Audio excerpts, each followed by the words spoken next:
13주차 2교시 신용관리에 대해서 학습하도록 하겠습니다. 지난 시간에는 고객 유형별 은퇴 설계에 대해서 살펴보았습니다. 이번 시간과 다음 시간에 해야 될 신용관리는 은퇴 세대뿐만 아니라 모든 세대가 중점적으로 알아야 될 중요한 내용이라고 생각합니다. 과거에는 우리가 주로 물건이나 서비스를 구입을 할 때 현금을 통해서 구입을 했지만 어느 순간부터 이제는 우리가 신용사회라는 어떤 그런 어떤 사회의 분위기, 그 다음에 현금을 우리가 가지고 다니지 않는 그런 사회로 인해서 이제 개인의 신용이 그 사람의 얼굴, 그 사람의 어떤 모든 것을 대변하는 사회가 됐습니다. 그런데 실질적으로 우리가 신용관리는 조금만 신경을 쓰지 않으면 우리가 다이어트에 실패하는 것과 마찬가지로 신용관리 중요성은 굉장히 크다고 볼 수 있습니다. 특히 소득이 급변하는 우리가 퇴직을 앞둔 중장년층에 있어서는 신용관리의 또 중요성은 누구보다 크다고 볼 수 있습니다. 그래서 이번 시간과 다음 시간에 우리가 신용관리에 대해서 아주 세부적인 건 아니지만 개괄적인 내용을 같이 살펴보면서 신용관리를 향상시키는, 또 신용관리를 제대로 할 수 있는 그런 내용을 살펴보도록 하겠습니다. 자, 먼저 신용의 개념을 보면은 신용이란 현재 시점에서 어떤 재화를 차용 또는 이용한 후 일정 기간이 경과한 미래 시점에 재화의 가치를 지급할 것을 약정할 수 있는 능력을 말한다.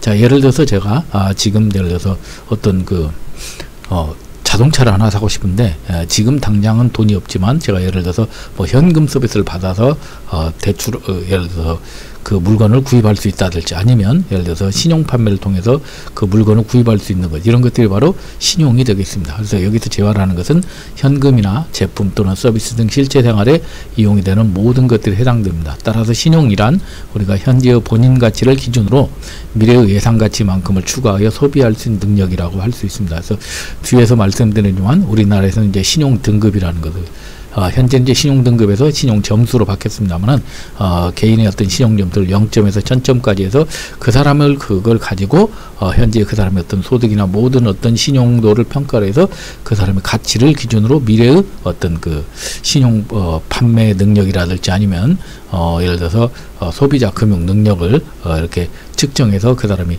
얼마나 그 현금을 동원할 수 있는지, 아니면 어떤 물건이나 어떤 서비스를 구매할 수 있는 한도를 늘릴 수 있는 이런 것들을 우리가 이제 산출하는 능력이라고 볼 수 있습니다. 자, 그래서 우리가 신용의 능력은 크게 두 가지로 보는데, 미래의 지불 능력을 현재 가치로 전환하여 미래 사용하는 능력이 바로 우리가 신용 판매 능력이 되겠습니다. 그래서 내가 내 신용을 가지고 물건을 구입하거나 서비스를 구매할 수 있는 능력, 뒤에서 잠깐 소개해 드리겠습니다. 이것을 최대한 여러분들이 가지고 있는 신용카드의 한도가 일시불이 2천만 원이다. 그러면 여러분들이 2천만 원까지는 구매할 수 있는 능력을 예를 들어서 구매를 여러분들이 부여받았다고 보시면 되겠죠. 그 다음에 능력 2는 한 사람의 재무가치이며 동시에 동원할 수 있는 총 재무 능력. 이것은 또 뭐냐면 이 사람이 이제 신용대출이나 담보대출이나 아니면 현금 서비스 이런 것들을 받을 수 있는 우리가 이제 현금 동원 능력. 그러니까 신용을 통해서 우리가 현금을 동원할 수 있는 능력, 이 두 가지를 합쳐서 우리가 신용이라고 말씀을 드립니다. 그래서 현대를 우리가 신용사회라고 합니다. 그래서 신용카드 사용이 일반화된 사회를 신용사회라고 하는데, 이유는 신용구매의 특성이 지금 당장 구매하고 나중에 우리가 이제 지불하는 그 외상구매라는 점 때문입니다. 그래서 특히 지금 스웨덴 같은 경우에는 현금 없는 사회를 지금 추구하고 있습니다. 현금 없는 사회라는 것은 동전과 지폐를 사용하지 않고 신용카드, 모바일 지갑 등 비현금 지급 수단을 주로 사용하는 사회를 의미하는데, 특히 스웨덴 같은 경우는 대다수 상점에서 직불카드나 신용카드로 결제를 해야 됩니다. 그래서 이른바 이제 현금 없는 사회를 지향하고 있고, 이 스웨덴을 따라서 지금 영국이라든지 또 그 외에 유럽의 여러 나라들이 따라서 하고 있습니다. 물론 이런 것들이 이제 순기능도 있지만 역기능도 많이 있죠. 특히 이제 우리가 노년층 같은 경우는 우리가 이제 이런 그 ATM기, 우리가 이제 아무래도 이런 신용카드라든지 아니면은 이런 모바일 결제 이런 것들에 대해서 아무래도 익숙하지 않기 때문에 아직에도 현금으로 모든 것들을 구매해야 되는데, 이런 것들을 모든 가게에서 이렇게 직불카드나 신용카드로 결제를 하는 거에 대한 이런 문제점이 있어서 지금은 약간의 어떤 그 개선점은 못 해가고 있지만 전반적으로 대다수의 지금 사회들이 선진국들이 지금 현금 없는 사회로 지금 가고 있습니다. 특히 우리나라 같은 경우도 보면은 현금 결제 비중이 급격히 감소하고 있습니다. 그래서 2018년 기준 한국의 현금 결제 비중은 19.8%. 그러면 이제 올해 되면 더 떨어지겠죠. 그래서 저 같은 경우도 물론 이제 사람을 만날 때는 조금 갖고 다닙니다만 보통 때는 제가 이제 그러니까 간혹 가다 보면은 현금이 없이 그냥 신용카드만 가지고 다니는 경우도 많습니다. 그래서 이렇게 우리가 이제 신용카드를 사용하는 사람을 신용사를 하는데 이런 경우에 이제 소비자의 신용은 굉장히 중요하다. 그래서 신용이란 것은 다시 한번 말하면 담보 없이 돈을 빌려 쓰거나 물품을 외상으로 구매하는 것을 의미하며 소비자 입장에서는 부채를 의미한다고 말씀드립니다. 그래서 우리가 이제 소비자 신용이라는 관점에서 보면은 이 사람이 신용이 높다, 낮다 이런 얘기를 많이 하죠. 그래서 소비자 신용은 크게 두 가지로 구분할 수가 있습니다. 소비자 금융과 신용 판매로 구분할 수 있는데 소비자 금융은 쉽게 말해서 개인의 어떤 신용이나 담보를 통해서 돈을 빌릴 수 있는 걸 말합니다. 그래서 사금융 대출이라든지 담보 대출이라든지 신용 대출 현금 서비스 이런 것들이 전부 다 소비자 금융에 해당이 되고 신용 판매라는 것은 여러분들이 이제 여러분들의 개인 신용으로 물건이나 어떤 그 물건이나 이런 것들을 구매하는 걸 말하죠. 그래서 내가 카드 신용 판매 한도 금액이 뭐 한도가 얼마라든지 아니면 어떤 물건을 할부 판매하는데 내가 이제 물건을 구매할 수 있는 능력 이런 것들이 신용 판매 이 두 가지를 합쳐서 우리가 소비자 신용이 크다, 높다, 작다 이렇게 이야기를 하고 있습니다. 결국은 소비자 신용이 크다는 것은 돈을 조달할 수 있는 능력과 물건을 외상으로 구매할 수 있는 능력이 그만큼 크다는 것을 의미한다고 볼 수 있습니다. 자, 그러면 우리가 이제 기본적으로 이제 우리가 신용을 소비자 신용이 크다 작다를 할 때는 기본적으로 그 사람의 어떤 신용 정보를 관리해야 되는데 우리나라에서는 지금 현재 신용 정보를 관리하는 기관이 두 군데에서 지금 관리를 하고 있습니다. 뒤에서 다시 소개를 해드리겠지만 이 두 군데에서 관리를 하는 것을 가지고 하는데 기본적인 어떤 그 신용 정보를 크게 세 가지로 봅니다. 첫 번째는 이 사람들의 어떤 식별 정보. 그래서 개인의 성명이나 주소, 주민등록번호를 가지고 기본적으로 이 사람들의 신용정보를 식별을 하고 그 다음에 이 사람들의 신용거래정보, 대출이나 보증이나 담보 제공이라든지 아니면은 당좌거래, 신용카드, 할부금융 이런 그 상거래와 관련해서 그 거래의 종류, 기간, 금액 및 한도 등에 관한 사항으로도 신용거래 정보를 보고 또한 신용도 판단 정보를 통해서 그 사람이 어떤 연체를 했다든지 부도를 했다든지 아니면은 어떤 그 거짓 등의 부정한 방법의 신용질서 물란행 이런 것들에 대해서 어떤 신용도 판단 정보를 통해서 실시간 신용정보 확인은 creditco.kr에 들어가시면 우리가 이제 확인할 수 있습니다. 하지만 우리가 이제 이런 것들을 우리가 이제 확인하는 절차가 생각보다 뭐 회원도 가입해야 되고 복잡하기 때문에 뒤에서 제가 간편한 방법을 다시 알려드리겠습니다. 그래서 우리가 이제 신용회사별 신용관리 평가 요소를 보면은 아까 제가 말씀드렸죠. 우리나라에서는 크게 두 군데 회사에서 우리가 이제 신용 등급을 관리를 합니다. 그래서 나이스 평가 정보라는 곳에서 우리가 나이스 지킴이라는 신용 평가 점수를 관리를 하고 코리아 크레딧 뷰로라는 곳에서 우리가 올 크레딧이라는 그런 관점에서 우리가 신용 평점을 관리합니다. 그래서 여러분들이 금융기관에 가서 대부분 신용 대출을 받거나 예를 들어 신용 평점을 받을 때는 항상 이 두 개 회사의 어떤 평점을 가지고 여러분들에게 신용 등급 관리를 하게 되어 있기 때문에 여러분들께서 물론 이제 보증서를 끌 때는 서울신용평가정보의 어떤 보증서 발급 어떤 평가 기준도 하셔야 되겠지만 대부분 여러분들이 신용대출을 받을 때는 나이스 평가정보나 코리아 크레딧 뷰로의 나이스 지킴이 또는 올 크레딧을 활용하기 때문에 이 두 개를 우리가 잘 아실 필요가 있습니다. 그래서 현재 지금 금융감독원의 제가 사이트에 들어가서 본 거에 따르면은 일단 나이스 평가 정보와 코리아 크레딧 뷰로 두 개 회사의 특징을 보면은 일단 나이스 평가 정보는 주로 우리가 이제 제2금융권에서 주로 많이 활용하는 우리가 이제 그 신용 등급이라고 보시면 되겠습니다. 물론 제1금융권인 은행에서 활용하지만 제1금융권인 은행은 주로 이제 올 크레딧 점수를 주로 우선적으로 많이 보고 있고 아무래도 나이스 평가 정보는 이제 부수적으로 보고 있습니다. 그래서 나이스 평가 정보와 올 크레딧의 어떤 차이점을 보면은 나이스 평가 정보는 가장 많은 비중이 상환 이력 정보입니다. 뒤에서 설명드리겠지만 상환 이력 정보라는 것은 대출을 연체하지 않은 사실이 있느냐 없느냐. 대출을 연체한 사실이 있으면은 굉장히 이제 그 평점이 마이너스가 되고, 대출을 연체하지 않은 사실이 있으면은 그 상대적으로 이제 좀 좋은 점수를 받을 수 있는 게 나이스 지킴이, 나이스 평가 정보라고 보겠습니다. 그리고 이제 두 번째 높은 비중이 신용 형태. 신용 형태라는 것은 이 사람이 현재 이제 어떤 신용, 뭐 예를 들어서 현금 서비스를 받았느냐, 아니면은 뭐 제2금융권에 대출을 받았느냐, 이런 것을 가지고 평가를 하는 것이 26%. 그 다음에 현재 이 사람이 소득 대비 얼마나 부채가 많으냐 적으냐를 가지고 따지는 게 23%.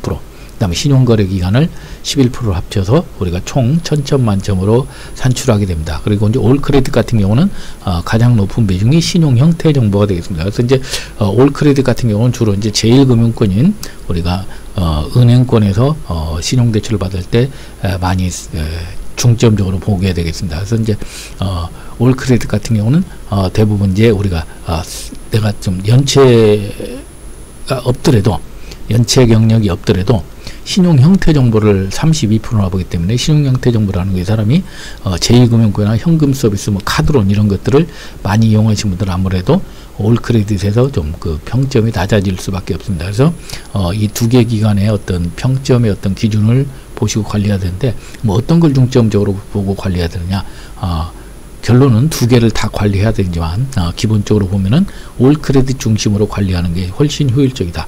그 이유는 여러분들이 금융권에 가셔서 만약에 여러분들이 나이스 평가 정보로 1등급이 나왔고 코리아 크레딧 뷰로로 3등급이 나왔다면 금융권에서 적용하는 것은 두 개 중에서 나쁜 등급을 적용을 합니다. 그래서 보수적으로 접근하기 때문에 아무래도 좀 그 등급이 잘 안 나오는 올 크레딧 위주로 등급 관리를 하시는 것이 좋은 등급을 관리하는 데 도움이 될 겁니다.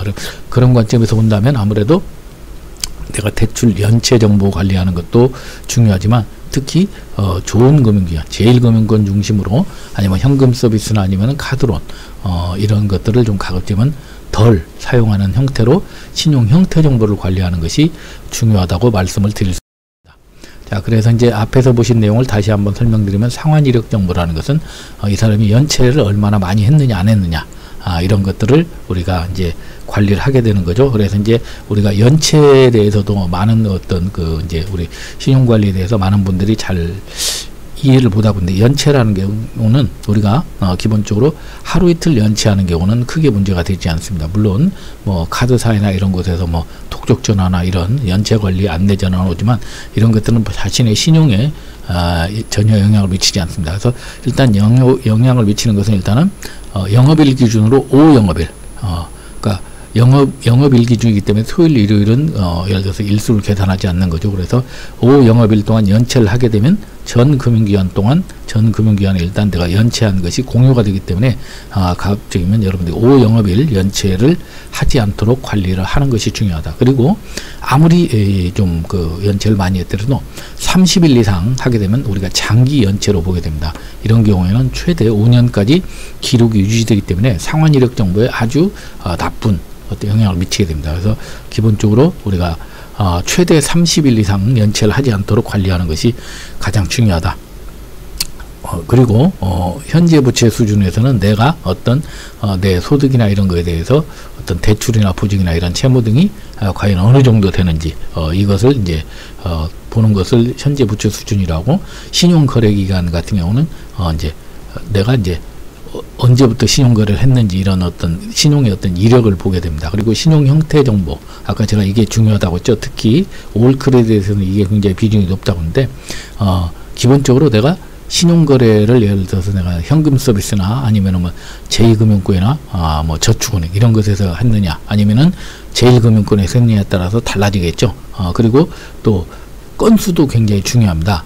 그래서 예를 들면 내가 카드론을 500만 원을 쓰고 있는데, 카드론을 예를 들어서 한 5개 회사에서 100만 원씩 500만 원을 쓰는 것보다는 한 개 회사에서 500만 원을 쓰는 것이 신용 등급을 올리는 데는 도움이 된다고 말씀드릴 수가 있습니다. 그리고 신용조회 정보, 과거에는 우리가 신용조회 정보를 많이 하게 되면은 신용 점수가 이렇게 등급이나 점수가 하향한다고 되어 있는데, 최근에는 이제 이런 것들은 전혀 이제 영향을 미치지 않습니다. 특히 나이스나 올크레딧에서는 연 3회까지는 우리가 무료로 우리가 자기 그 신용 정보를 조회할 수 있는 시스템이 되어 있고, 뒤에서 또 설명드리겠지만은 최근에는 이제 스마트폰 앱을 통해서 항상 내가 실시간으로 내가 내 등급을 관리할 수 있는 이런 시스템들이 있기 때문에 이제는 신용조회 정보를 오히려 적극적으로 해서 내 등급을 관리하시는 것이 훨씬 효율적인 방법이라고 말씀을 드릴 수가 있습니다.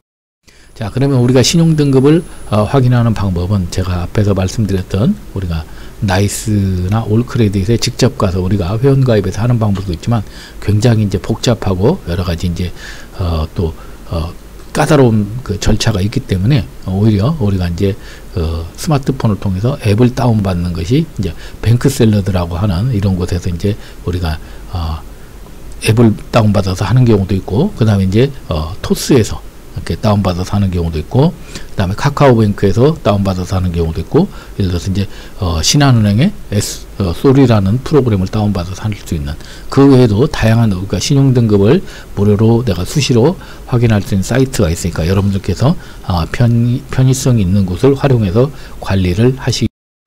자, 그러면 이게 이제 이제 기본적으로 이제 나이스나 우리가 이런 곳에서 내가 이제 들어가서 내 신용 정보를 이렇게 출력을 하면 나오게 됩니다. 그래서 이분 같은 경우는 종합평점이 815점이고 3등급이고 종합판단 우수하고, 이제 개인적으로 이제 종합평점에 대한 어떤 상세 설명이 나와 있고 이런 것들이 이제 관리가 돼서 내가 내 신용 등급이 과연 현재 몇 등급이고 내가 앞으로 몇 점을 하면은 내가 몇 등급까지 올라가서 이런 식으로 관리할 수 있는 수준을 내가 체크할 수 있는데, 이런 것들은 이제 이 사이트에 가면은 연간 3회지만 내가 앱을 통해서 관리하면은 실시간으로 수시로 관리할 수 있다는 것을 앞에서 말씀드렸습니다. 자, 그러면 지금 아직까지 지금 올해부터는 이제 점수제로 바뀌었습니다만, 아직까지도 은행에서나 금융권에서는 지금 등급제를 지금 활용하고 있기 때문에 일단 그 나이스하고 올크레딧의 등급을 한번 분류를 보시면 우리가 1, 2등급을 우수 등급이라고 합니다. 그래서 나이스는 기본적으로 이제 기본적으로 900점에서 1000점까지, 그러니까 900점 이상은 1등급이고 올크레딧은 942점 이상을 1등급이라고 합니다. 그리고 2등급 같은 경우는 나이스는 807점에서 899점, 그 다음에 올크레딧은 891에서 941점, 그 다음에 3, 4등급을 우리가 우량 등급이라 하고 5, 6등급을 일반 등급, 그 다음에 실질적으로 7등급 이하는 거의 대출이 안 된다고 보셔야 됩니다. 그리고 최근 같은 경우는 이제 은행 같은 경우는 거의 지금 6등급도 거의 대출이 안 된다고 보셔야 됩니다. 그래서 이제 그런 관점에서 등급 관리에서 좀 신경을 쓰실 필요가 있고요. 그래서 실질적으로 우리가 등급 관리를 하실 때는 우리가 좀 더 보수적으로 접근하실 필요가 있다. 그래서 과거에는 이제 등급으로 하다 보니까 1.5로 인해서 이제 등급이 하락이 돼서 대출이 안 되는 경우가 있었기 때문에 최근에는 이제 점수제를 보완을 해서 하는데, 아무래도 보시면 좀 올크레딧이 약간 좀 보수적으로 좀 등급이 더 좀 나이스에 비해서 좀 상당히 기준이 강화된 조건으로 되어 있다고 보시면 되겠습니다. 그래서 각각의 여러분들이 사이트에 들어가서 등급 관리를 하시거나 아니면 여러분 앱을 통해서 등급 관리를 하시는 것을 추천을 드립니다.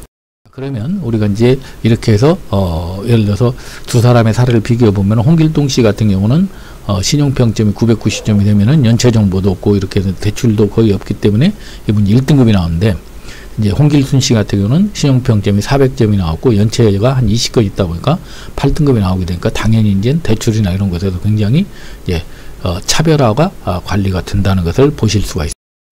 자, 그래서 제가 이제 어떤 금융권의 사이트에 들어가서 기본적으로 이제 물론 이제 이것은 이제 제가 직접 들어간 건 아니고 유튜브에서 있던 것을 여러분들에게 소개를 해드리는데, 실질적으로 보면은 KB 국민은행의 대출금리, 신용대출 등급 금리를 보면은 1등급부터 10등급까지 보면은 여러분들이 보시는 바와 같이 1등급은 현재 2.3%인데 10등급은 10.5%가 같은 대출을 받더라도 무려 8.3%, 8.2% 정도가 차이가 나게 됩니다.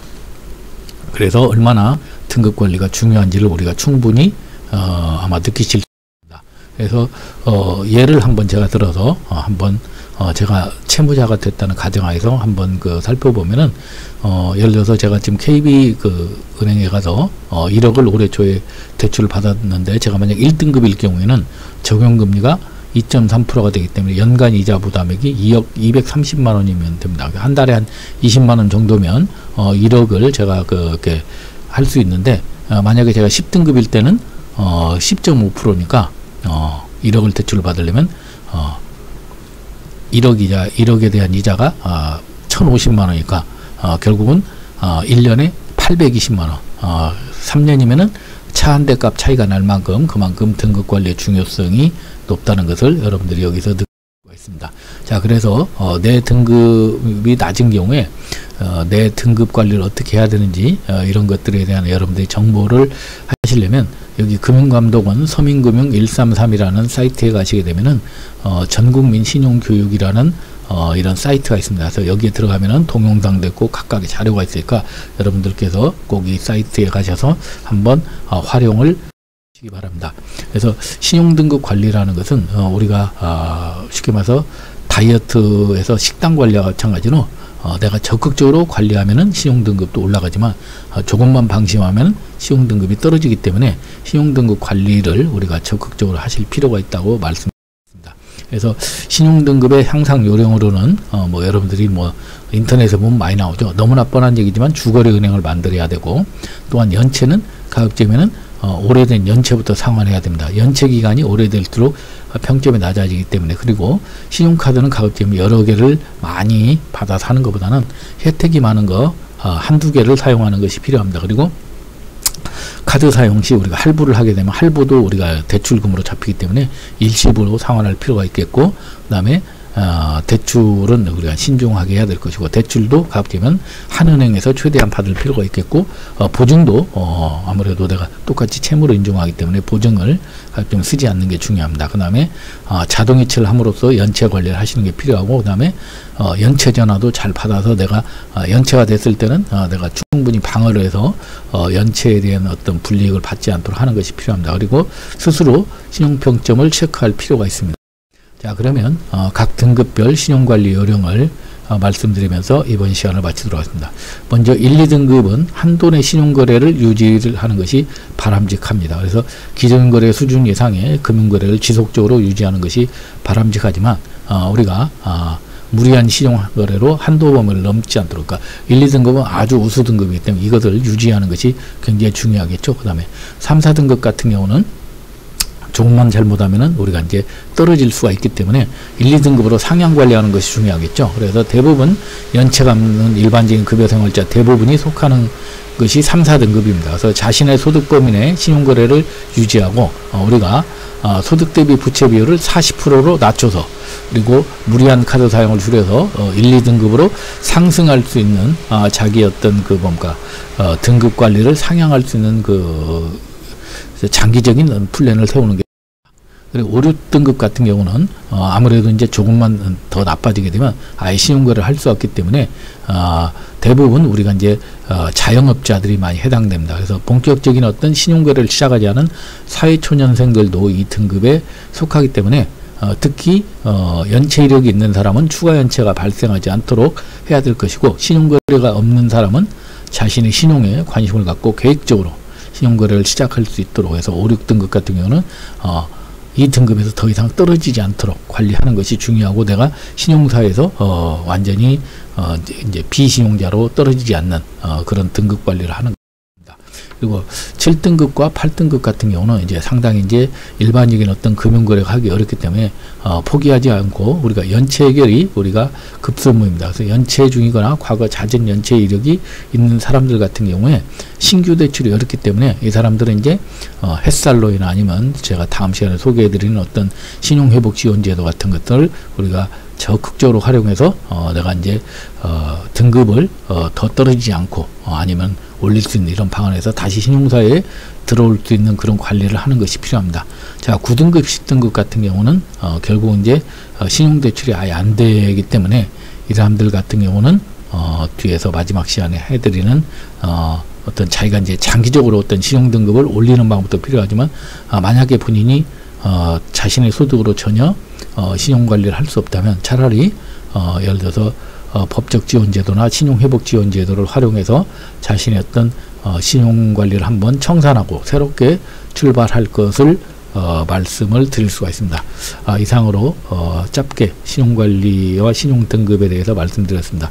다음 시간에는 우리가 이제 카드 사용 시 유의사항, 그 다음에 부채관리 기법, 그리고 우리가 신용등급이 나빠졌을 때 활용할 수 있는 지원 제도에 대해서 살펴보는 시간을 갖겠습니다. 이상